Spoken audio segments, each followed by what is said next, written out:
So he was hoping he found it outside. But as he retraced his steps, he wasn't seeing shit, and it was leading him all the way back to Kia and them gate. As he slowly approached the gate, he got a weird feeling in the pit of his stomach. The scene played back in his head of how he used his homeboy Mac as a shield, then left him on stuck. And that was his best friend. He felt horrible about it. But under the heat of the moment and under pressure, that's what he done. Can't take it back. But the only thing left he feel like he can do is at least avenge his brother. So he had it in his mind that he was going to definitely catch up with Jarrell. But in that moment, he didn't think they was home. So when he approached the house, he approached from that perspective. So in the wee hours of the morning, Christmas Eve, he crept back over their gate.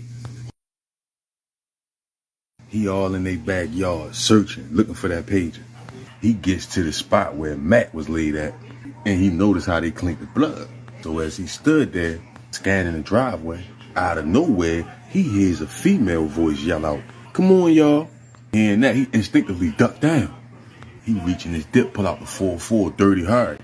He had switched guns at the house. Crouched low, get the creeping on side of the house, making his way to the front. And he reaches the front of the yard. He peeks from off the side of the house. He sees a light-skinned girl standing in front of a red Honda. She was closing the hood for whatever reason, but the car was running. With nervousness and his adrenaline pumping, his heart started pumping fast. Cause all he thinking is, how the fuck they get back so fast? She was at Jarrell in them house, but he didn't recognize the girl. But then another voice hollered back, "Here we come." And that voice was also a female. So now he thinking like, that must be your wife. And by her saying we, he like, that's probably yo. All he thinking about is this is his chance to get some redemption for his homeboy. Payback. Revenge. So waiting patiently on the side of the house, he hear a door slam and some keys jiggle. That was Jarrell locking the door. The kid come down the steps first with a bag full of Christmas gifts. Steve, you watching, thinking to yourself, damn, I ain't got no motherfucking mask. You know, that ski mask in the house. He thinking to himself, fuck it, we gonna bad face this one. Jarrell come down the steps right behind her, but he got like 8 bags. Both hands filled up. He just let kid carry one bag. Opportunity couldn't be no better. Without hesitation, Stevie pop out from behind the wall. Ups the dirty heart. Ava sees him first. She get to screaming. This makes Jarrell spin around with the quickness. But before he made a full turn, old Stevie squeezed that dirty heart. Boom! Knocked a golf ball size hole through that boy's head. Kid screaming. She dropped the bags and tried to run. He chased her down, hit her all in her back. Boom, boom, boom. Kid flipped forward and fall in the gutter. He spin around, start running towards the car. But Ava then jumped in that bitch, pulled off. Skirt. Seeing that, he raised the gun. Ultimately, he decides not to shoot. He turned back around and get the running back over to Jarrell. Because despite the size of the hole in the man's head, Jarrell's leg was still moving. He was twitching.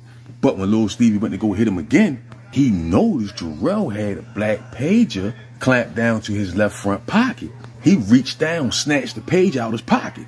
But while he taking the pager, whole time, it's a off-duty police that live right across the street from Jarrell and Kia. He was a plainclothesman, so he drove a regular car. He had his car out there heating up. So when he heard the shots, he run upstairs, grab his service weapon. By the time he get outside, he see motherfuckers laid the fuck out. And a nigga holding the gun going through a dead nigga pockets. He aimed his service weapon straight at him. Yell out, freeze! But when little Stevie turned around, still holding the pager in his hand, he had the gun raised up. Police let that 9 off in his ass. Boo, boo, boo, boo, boo, boo, boo, boo. Drops him right next to Jarrell. Deleted him instantly. He walks over, gun still pointing at him, check his pulse. He out of there. He checked Jarrell's pulse. He out of there. He runs over the kid who laid out in the gutter. Check her pulse. It's faint, but she's still kicking. He runs over to his unmarked car, hop on the radio, dispatch for help. People start coming out their homes in disbelief at what they see. Pure carnage. But anyway, he rushes back over the kid, hold her hand. He start talking to her, telling her she gonna be all right, ambulance on the way, but she barely breathing.